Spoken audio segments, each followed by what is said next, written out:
So this evening we're going to combine a few questions. I have some questions actually in text to me, and but I think there's a subject matter before us. Why we should worship. I think that's the topic. And it occurred to me that the last time we had a session on Tuesday, I mentioned the issue of Upanishad, and so it's in that context that I'm using that theme. Why we should worship. We'll explain as we go on. But in the meantime, let us say the peace prayer. Om Purnamada Purnamidam Purnat Purnam Madhuchate Purnasya Purnamadaya Purnamiva Vashishyate. Om Shanti Shanti Shanti. Om. All that, what we call that, is complete. And all this is also complete. It is out of completeness or fullness that fullness emanates. When fullness is taken out of fullness, it is fullness alone that remains.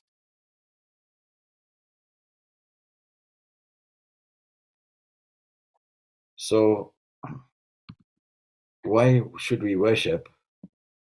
It seems like an obvious topic, and I'm going to make this a little bit more interactive by asking anybody who wants to answer that question why you feel we should worship and what does it do? What does it mean? So, to save my voice a little bit, I'm going to put myself on mute and bring in some suggestions from you.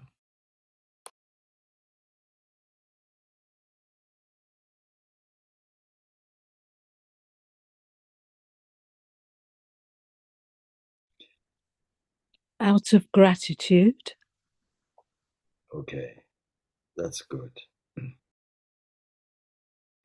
In order for us to have gratitude, we would have to register a number of things to what religion calls God. But the problem is, of course, the word God comes with some baggage. And so we have to define terms. If we want to explain terms, we have to first define them. In the beginning, we have to ask maybe why this question itself is posed, because if it's gratitude, then there are so many things to be grateful for. But you see, it depends what we praise or blame on an entity and whether we feel this entity is outside our scope or within it or moving, pervading in it. And the first stanza of the Upanishad clears it up totally, and the peace prayer associated with it also clears it up, because it says that there is only a totality, there's only a fullness.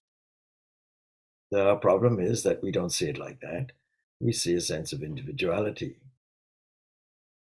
And when we see this dividedness, it's this dividedness that gives us some difficulties.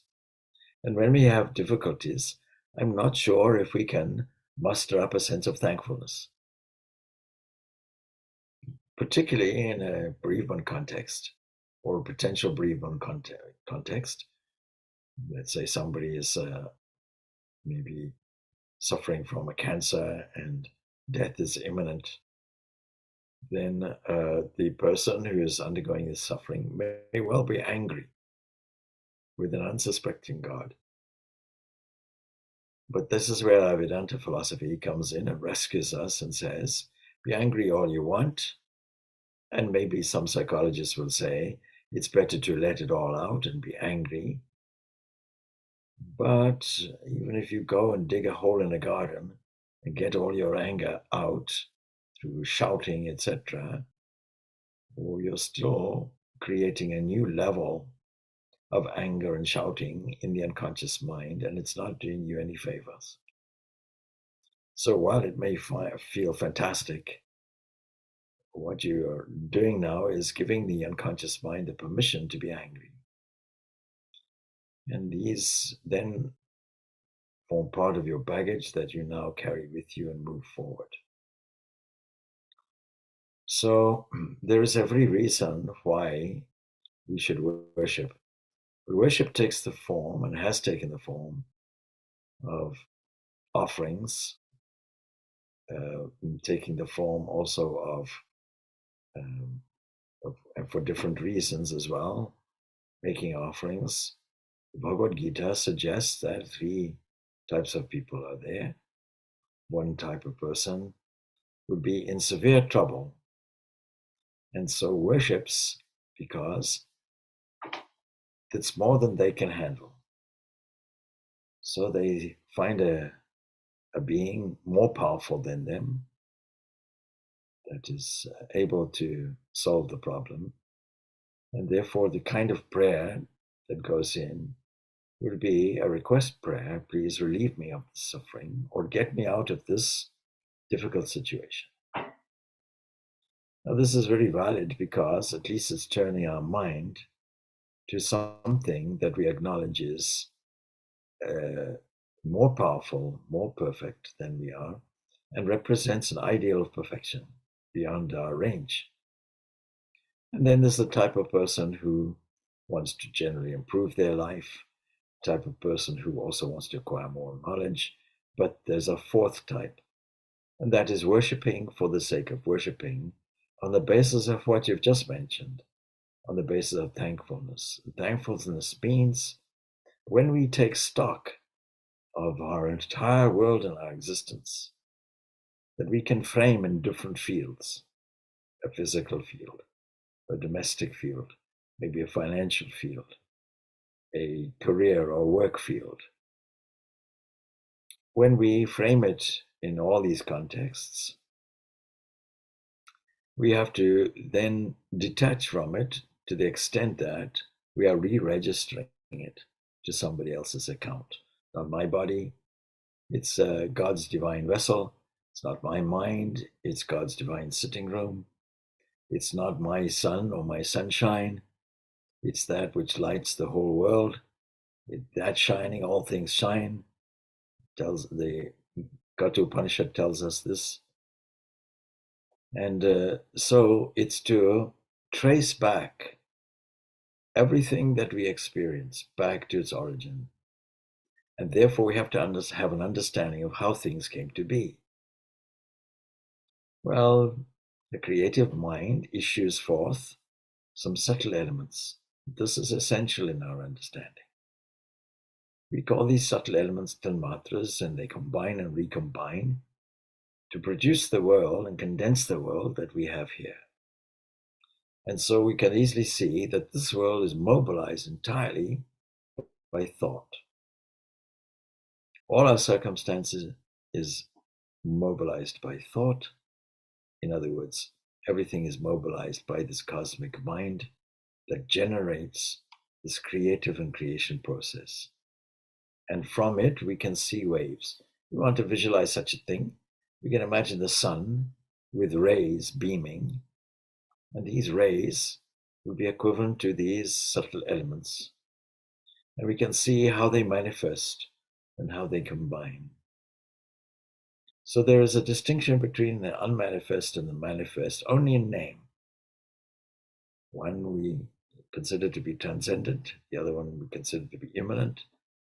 And I tell a story about this. What do we mean, immanence and transcendence? So imagine that there is a company. I'm sure you know this example previously from previous talks. A company that is glass, a pane of glass incorporated, and they form a board of trustees. They have a meeting and they decide, you see, all along, the sunbeams have been going through us. The sun itself, or sunlight, has been sending its rays through us. And I think we should stop it at the border and either charge it some customs and excise or allow it permission or stamp its passport. We should have some control over it. After all, we're panes of glass. And so they decide that The following morning, they will stop at all costs, all the sunbeams going through.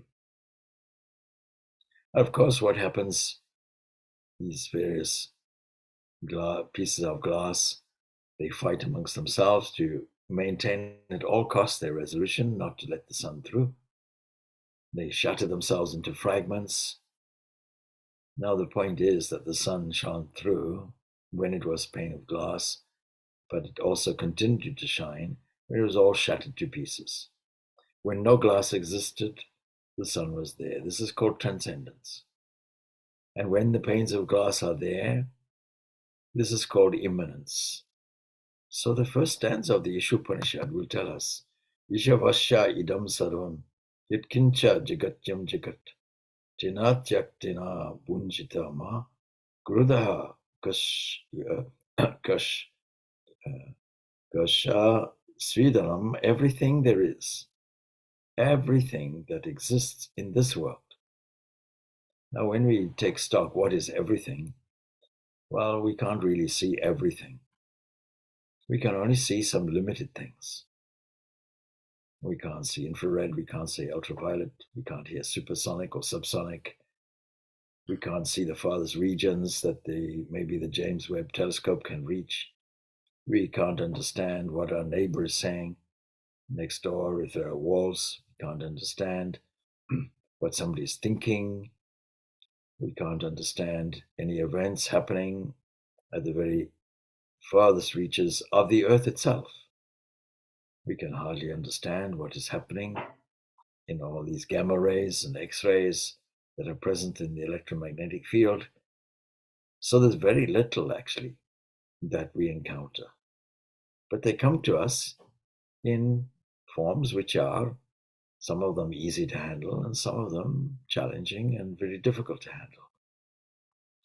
But when we register them, when we understand that this everything consists of a whole field, of a field that contains waves, we can understand that everything that there is and everything that exists in this world that we know of, we can add, and that we don't know of, is enveloped and pervaded by one thing. That one thing would be Isha. Isha, the Lord. The Lord covers everything. Isha. Now, what we mean by that, we mean that which produces and is responsible for a regularity in the universe. And we may think this is Isha and Brahman are the same, and they are. But not only that, but Isha is specifically that which we call God. In other words, it's immanent. It's both immanent and transcendent, both. In its transcendent form, we say Brahman. In its manifest and lordly form, we call it Isha, who is a creator, who pervades everything, and who keeps it going, and is free to dissolve it, but always covers it. It is the source of what we might summarize as life and intelligence, and also source of joy. And if we look at the Bhagavad Gita, we will see that intelligence is one of these qualities which are highlighted, particularly. We can even look at the 9th chapter, which says, Maya tatam idam sarvam jagad avyakta murtina mastani sarva bhutani vachaham tes avastita. All this universe is pervaded by me in my unmanifested form. All beings exist in me, but I don't necessarily abide in them. I don't live in them. Seems a contradiction in terms. Nor do the beings dwell in me, behold me, my divine yoga. Nacha mastani bhutani pasyame yogam aishwaram.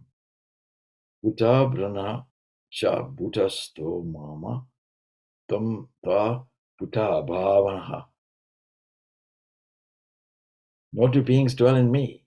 Behold, my divine yoga means my play, my manifested drama, bringing forth and supporting the beings. Myself does not dwell in. In other words, it's not limited to the forms that it pervades. It is the inner controller, says the Brihadaranyaka Upanishad. That the earth doesn't know it, and yet it is inside the earth, and yet it is also pervading.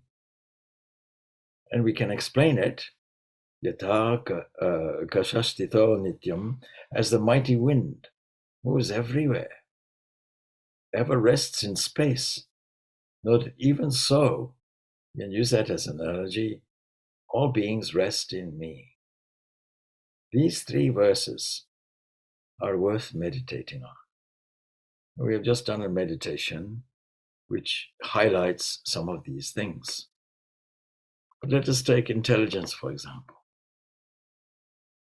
We take for granted, you might say, of course, that we've yet to find some truly intelligent beings in the 21st century. Of course, there are. And of course, I'm referring to people who are waging war and so on at the moment and causing suffering, yes. But the principle is still intelligence being used in the form of self-awareness, decision-making, in the form of reactivity, making plans, formulating ways around something, making diplomatic efforts. Many, many different things are happening. Now, this is not just at the level of human beings.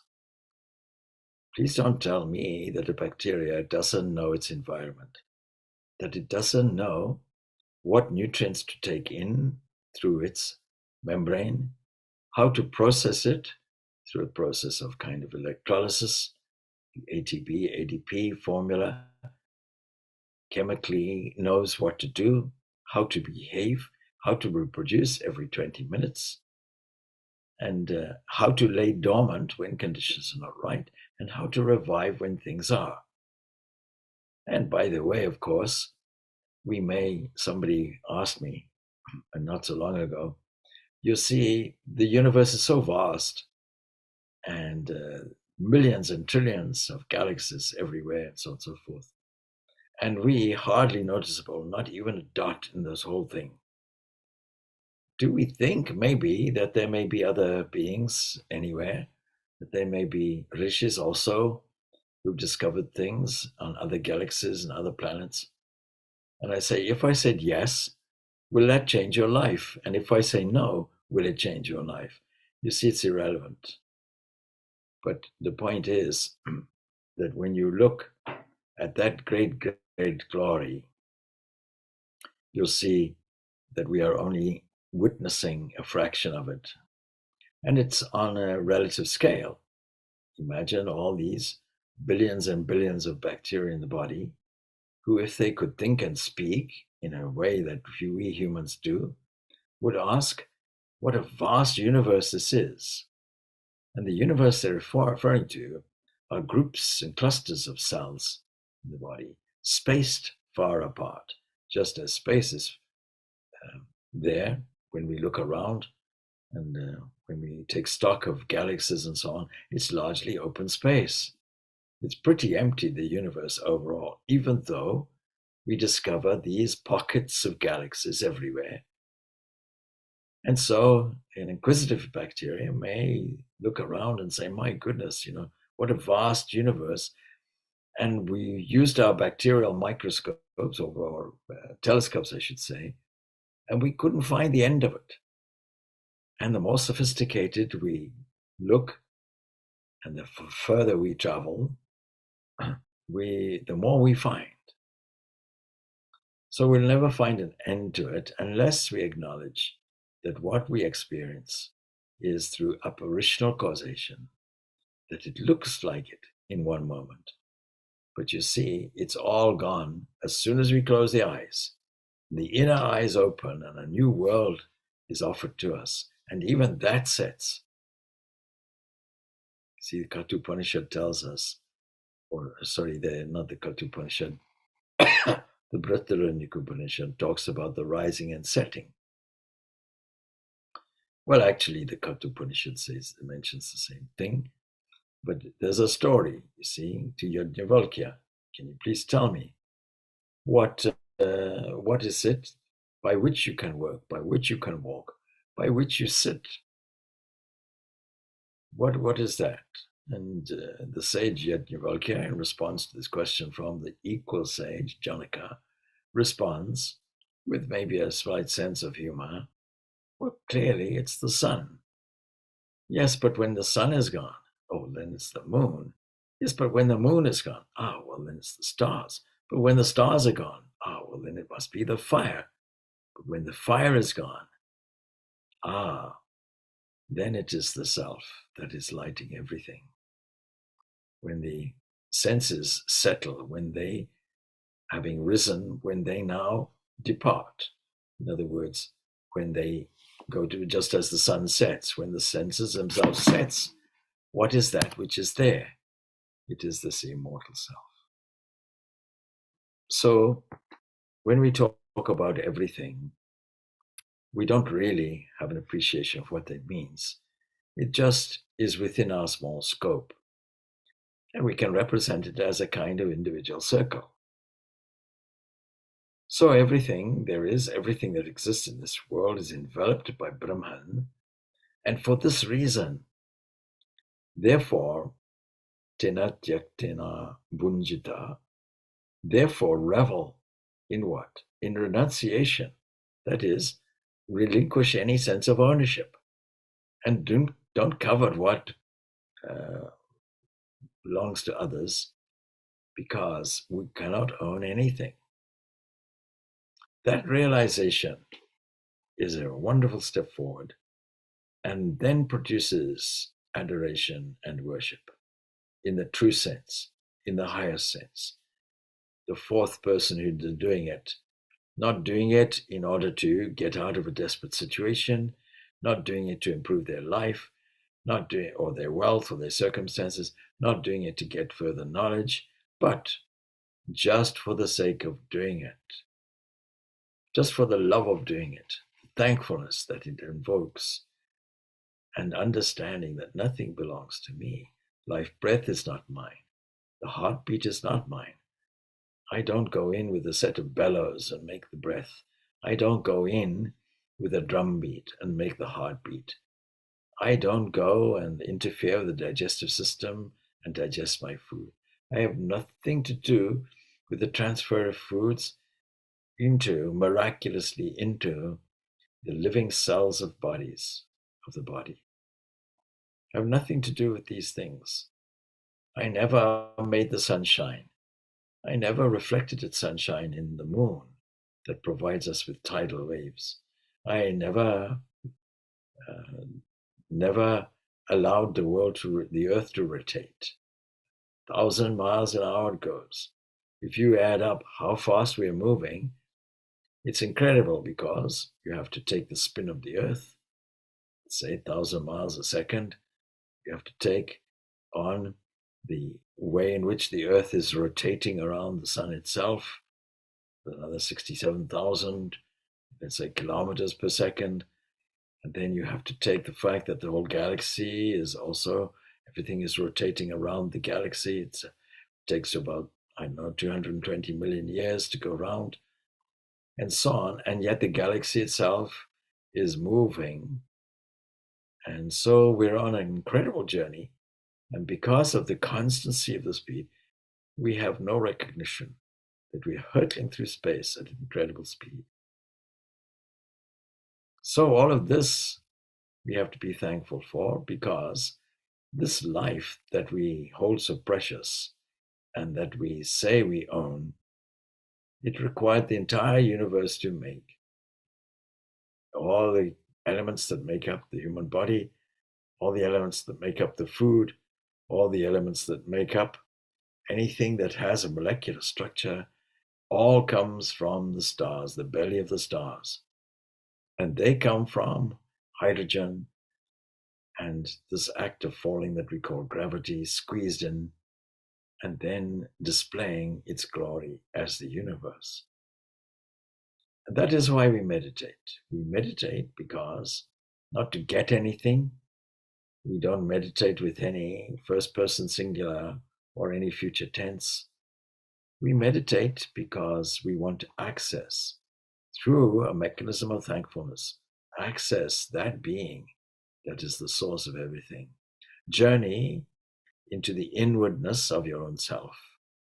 People spend vast amounts of money and research and effort and energy finding the depths of the oceans, finding the extent of the mountains, finding out what is there on Mars and the various parts of space, exploring that. But exploring the hinterland of your mind, that's something different. And when we explore the hinterland of the mind, we'll come to a conclusion that there is behind it a thinker, a witness, a knower that stands there. That is your true self. And that itself is what is pervading everywhere and comes out as Isha, the Lord. Nothing belongs to you. You may as well let it go and allow this Isha to do its job. It knows how to do it. It knows how to run the universe. Otherwise, we have to ask the question, what did this poor Isha do before we were born? It was very problematic. It must be senile now, having been there for several billions of years. What can't rely on itself anymore? It made a foolish world. No, it knows how to do it, and it comes out as the rhythm of nature. And only when we, man, interfere on an individual basis with this rhythm of nature do we upset the natural flow and rhythm of nature itself. Trusting in nature is the same as trusting God. And don't think that you're outside of nature, you're part of it. Trusting God means trust that Isha that runs everything, that pervades everything, that covers everything. It's all covered. Like the insurance policy. No, it's covered already. Already covered. Already then. Already covered, already accomplished. Nothing more to add, nothing more to take away. See the peace pair, how beautiful it is, that all is full. You can't take fullness away from fullness. Fullness is there. Fullness is here. Fullness is that. Fullness is this. You can't take the fullness of this from that or that from this. Fullness itself remains. You cannot strip away totality. Totality is always there. Then what to do? Well, supposing that you still want to act in this world, that you don't just surrender and say, well, I'll give everything up then. You see, because two extremes look the same. Laziness looks the same as enlightenment. So it's not that. Supposing you want to live a full and fruitful life, this Upanishad is suggesting maybe 100 years being the normal kind of lifespan of a human being. So, Kurvana evaha karmani chijivi se chitam samaha.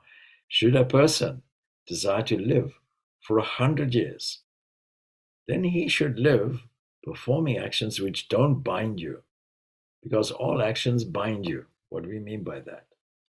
It means that one of the inviolable laws of nature is the principle of cause and effect. There's a causal law operating. And most of our activities are egocentric activities. Even those we think are generous, when we examine them correctly, you see that they are egocentric. We put ourselves in the center of the universe and others everywhere else. Me first, everyone else last. Now, when we change that, that's different. When we do all activities without any form of stress or anxiety, this is like a worship. This is like an offering. So this is another form of worship and reason why we should do it, because this is doing all actions just for the sake of doing. performing actions, remember there is no other way than this in which man escapes from the clinging of karma, that is, performing actions as a sacrifice. Now the term is like this, you see, that evam tayi nanyatita esti na karma lipyate nare.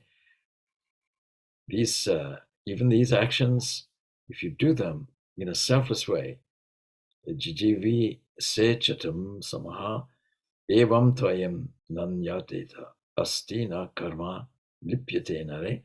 These actions that are performed like ritualistic actions, like putting into the sacred fire, offerings into the sacred fire. If you're doing these, making every action sacred, then these actions don't bind you. Bind you means we're looking for our freedom, and there are things that are restraining us. Our own ignorance is restraining us. These are tethers that are binding us. These binding elements, as you know, we call these gunas, ropes that bind us fast, don't allow us to be free, imprison us. How to get free? We have to substitute rajas and tamas for sattva. We have to put in all the higher non-egocentric actions and thoughts until we saturate the mind entirely. So, these are two beautiful stanzas. I think we explored them previously. I wanted perhaps to repeat them and then to see how we can, or why we should worship, and therefore deepen our sense of worship. The Bhagavad Gita is beautiful in this way because chapter 7, chapter 9, 10, 15, all of these chapters will give us enormous opportunities to take stock of this existence of this world, re-register them to their true owner, and in this way, we create an internal upsurge within us. There is a first, going into the chapter 8, for example, of the Bhagavad Gita, from the first to the 8th stanza, is all to do with worship of God. And it begins with questions. And so the answer to these questions comes: the imperishable, the supreme, is this one without a second. We can call this Brahman. Dwelling in each body, it's not called Brahman anymore. It's called the individual soul. You can say Adhyatma. The sacred offering which causes the origin and development of beings. This is called karma. This is called action. So, what about perishable entities? Well, these are called Adibhuta. There are 23 of these. Cosmic being we call Purusha. This is the supreme, shining one, the Adidevata. Then the Lord who is there, that is what we call God incarnate. That is the personal God that we all should cultivate a relationship with. This Isha, this is called Adiyajna. Here in this body, this is this Krishna, in this case as Purusha. And whoever at the time of death, because death is the last moment of your thought, which gives you the thread toward the next life, whoever gives up this body and departs remembering me alone attains my being. There's no doubt about this. But every moment is your last moment. Every second is your last second before the next one. And so we have to learn to put some remembrance of this supreme, of this divine within. If we just have a look at the chapter 9, where we pick up a number of these various different aspects of the universe. As the mighty wind moving everywhere, ever rest in space. Know that even so do all beings rest in me, he said. And then he said that there are some ways of the ignorant. That means some ways, the ways of looking at things, that disregard this inherent immanent principle. And they are avajananti mam muddha. The fools disregard me, dwelling where? Dwelling in human form. Every human form, this is an indwelling presence. Being unaware of the higher nature as the great Lord of all beings. Whenever you look at another human being, you'll find there the Lord sits. Now you may say, but we have come across many awkward people, and we maybe some immoral people. Should we see God in them? Well, the fact is, God is in them, whether we see it or not, is in them. Of course, it's easier to see God manifested in holy people, the good people, but nevertheless, it doesn't detract from the presence of God there. The various things that we can notice. I am the intelligence in the intelligent. Of all the sciences, I am the science of the self. I am the taste in the water. All these things are there, enough to register this sense of worship. Then what should we do?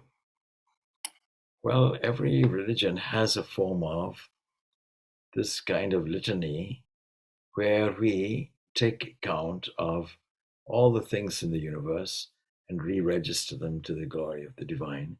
The only difference is in this system that the Bhagavad Gita is telling us, in this system, the Lord is saying as. Now there's a progression. You've heard me say it before. So we start off by seeing God in everything. There was a course I gave fairly recently. I drew a circle and I said, the starting point is we put God outside the circle, far away, bring him in on a Sunday or something like that, or when we're in trouble. But you see, that would be not taking into account that actually we can never exclude God from the circle. Now, as we develop, we see that God comes into the border of the circle and then inside. And that's the stage where we start seeing this being, this divine, in everything, with the outer covering as we would view any outer covering. Let's say, for example, a car or a piece of clothing, that we are inside our clothing. So if we see that inside, and then we realize it's actually pervading, it's going through. It's going through as the wind goes through, as space goes through. That's the next thing. Then we see as, in which case the border of the circle can be removed completely and only God stands there. And then beyond, of course. In, through, as, and beyond is our formula, our development formula in the realization of this truth. Why should we worship? Because that being is worthy of adoration. When we use the English word God, it's a corruption of the word hut, which is Germanic, and that finds its way to hutum, the one worthy of making an offering to. And so when we make an offering, not only are we cleansing the mind out of the spirit of generosity and thankfulness and adoration, but we're also opening up. We're opening up a way, an avenue, where the more we open, the more of the inner light gets revealed and exposed.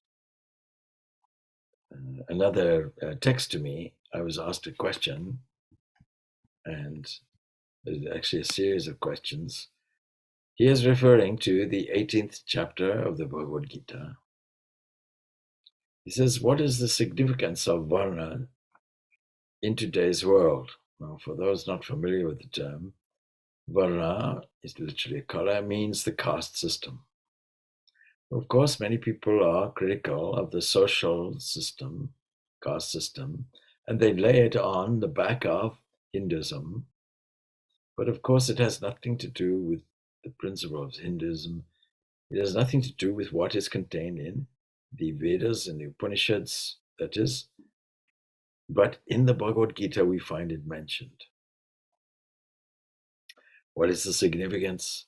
Significance is this: for any society to work in harmony, I'm sure you've heard this from me before, there has to be people who are dedicated, people who have sufficient generosity to give their services free of charge. We might say who fulfill a kind of vocation in life. In modern days, it might well be nurses, doctors, teachers. And this class of people who are dedicated purely to service with no remuneration or very little remuneration. These people in those ancient days were called the Brahmanas. That is, those people dedicated to Brahman, this self behind everything. Why else would be completely altruistic? If you don't see this source or this oneness behind everything, then I can't see how you can be truly, truly altruistic. You'll just be a social worker, social service. Then, if these people are dedicated to the service of humanity, then who's going to protect them? There has to be an element of society that keeps the law and that is able to defend the country. And so you have to have the military and the administrators, and these are called the Kshatriya. The vast majority of people would be people involved in industry, commerce, agriculture. These are the Vaishyas, what we call merchants. They're really people who are involved in these classical wings of making society run.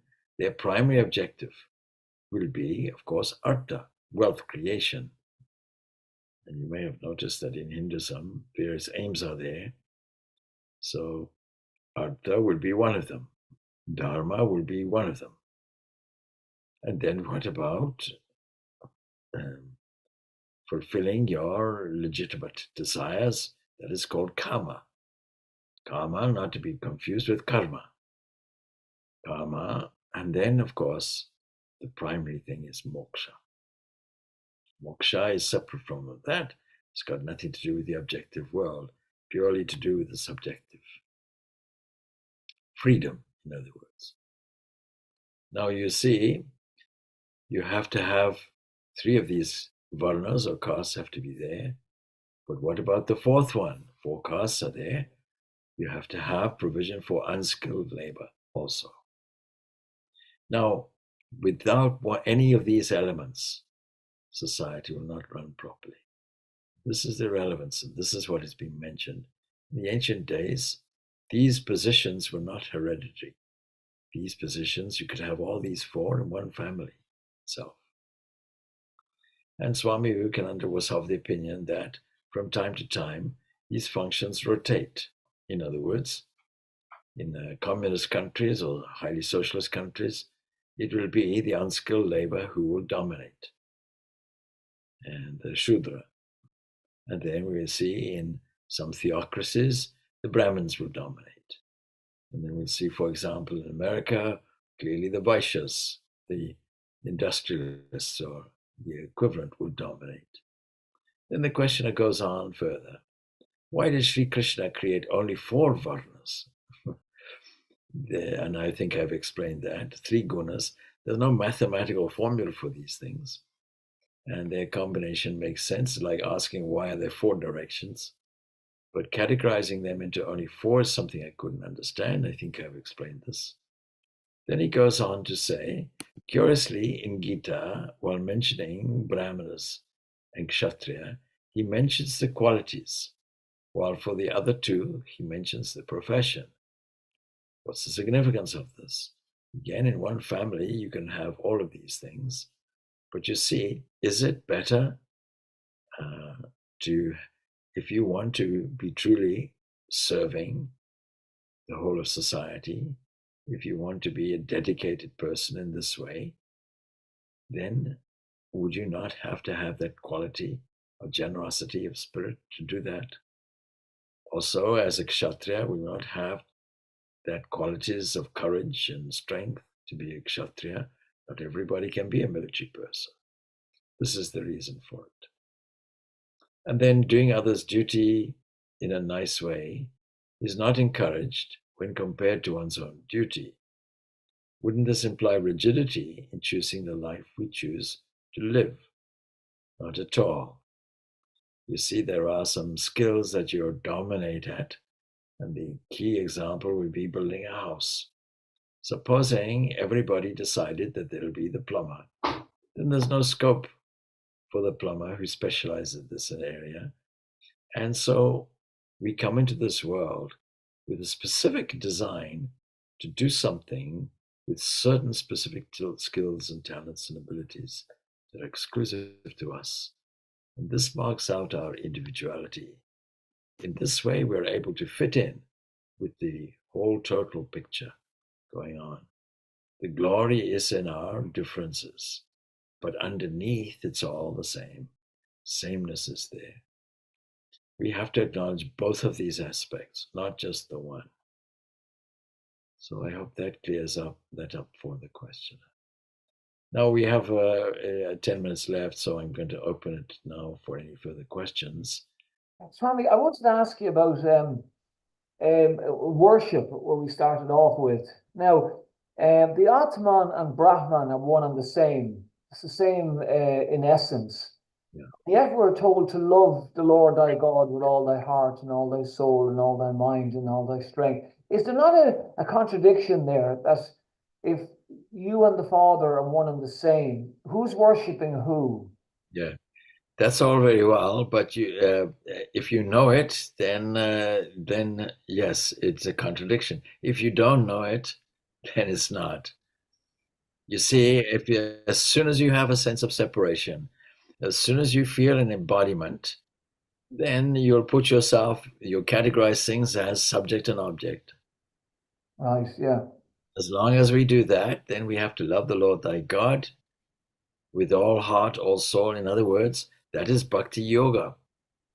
And bhakti yoga is the most suitable for most people. So we have to take that seriously in saying our goal in life is a vision of God. And the process is to take all our energy and steer it in a loving way with a non-demanding love toward this highest being. And then when you become one and the same with it, there's no need for that anymore. Is that No, because the process is, first of all, we distinguish it. This is an object. It's an object that is beloved by us. And that connection of belovedness becomes love as a connectedness. And that connectedness then becomes a oneness. That's the process. And this process comes out in three philosophical schools. One, dualistic school, which says there's a creator and I'm the creation, and you can take it in various different ways. If I think of that as a creator, then I'm part of the creation. If I think of it as a cosmic dancer, then my joy is to dance with that and observe the cosmic dance. If I think that that is a player, then I'm happy to be the playmate. If I think of this being as a poet, as a divine poet or an artist, then I'm an appreciator of this art and I can stand back and observe the divine glory everywhere.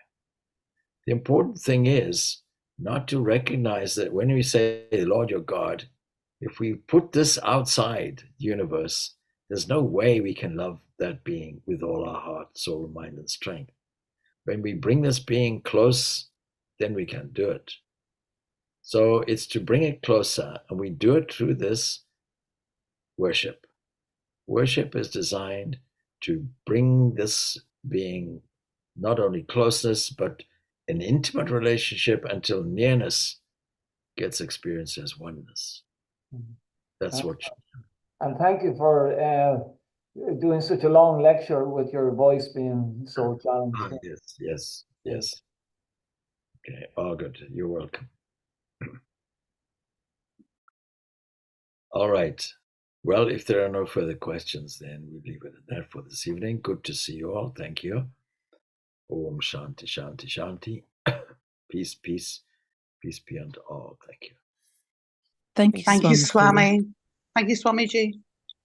Thank you, Swamiji. Thank you, Swami. Mahagat Swamiji.